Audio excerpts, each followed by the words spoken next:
की राजनीति में भूचाल ला दिया है। हमारे साथ कांग्रेस प्रवक्ता अभिनव बरोलिया जी हैं, उनसे जानते हैं। अक्षय कांति बम ने नामांकन वापस ले लिया है, अब कांग्रेस कैसे देखती है इस लड़ाई को? इंदौर से तो बीजेपी को वॉकओवर।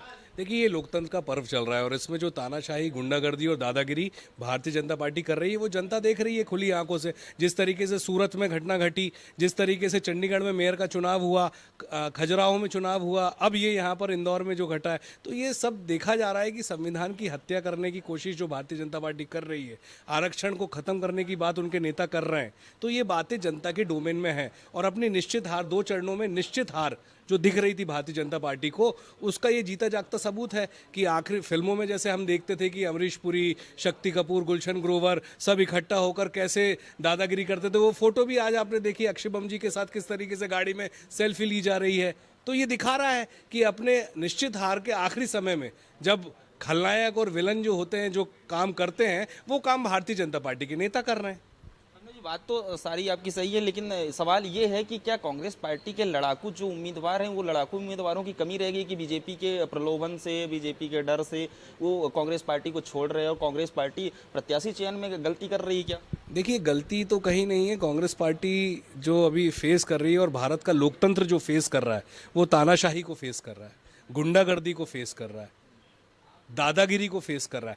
तो कहीं कहीं पर सूरत ऑप्शनल है, इंदौर ऑप्शनल है, खजुराहो ऑप्शनल है, जहां पर चीज़ें घटी, लेकिन हमारा कार्यकर्ता पूरी ताकत से लड़ रहा है। आप देखिए जनसैलाब, कहीं पर भी राहुल जी की सभा हो, चाहे जीतू पटवारी जी की सभा हो, सब जगह अब कहीं कहीं जो हो जाता है, जो घटनाएं घट जाती हैं, कई जगह गन पॉइंट पे रख के अगर आप किसी के साथ कुछ करेंगे तो उसमें तो आप कर नहीं सकते कुछ।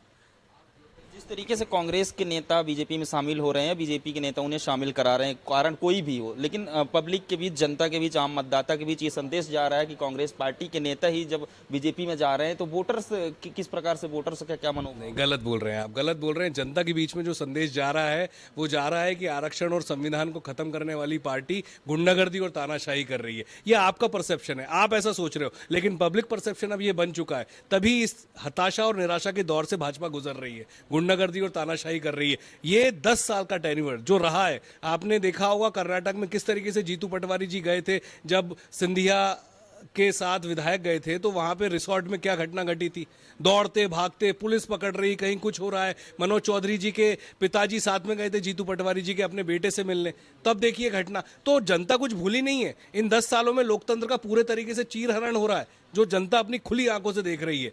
तो जनता माकूल जवाब देगी और 4 जून को जब रिजल्ट आएगा तो ये तानाशाही, गुंडागर्दी करने वाले लोगों को समझ में आ जाएगा कि हमने गलत किया है। इंदौर में अब कांग्रेस पार्टी क्या करेगी? देखिए, वहाँ का हमारा जो सीनियर लीडर्स हैं और सभी लोग चर्चा कर रहे हैं और रिजल्ट बहुत जल्दी सामने आएगा कि वहाँ क्या होना है। ये थे अभिनव बरोलिया जी, जिन्होंने साफ तौर पर बीजेपी पर गंभीर आरोप लगाया। उन्होंने फिल्मों के खलनायक का नाम भी दे दिया है और उसके साथ ही कहा इंदौर को लेकर के कि जो शीर्ष नेतृत्व है जल्दी फैसला लेगा कि इंदौर में किसको समर्थन देना है और किस प्रकार से पूरी लड़ाई। चुनाव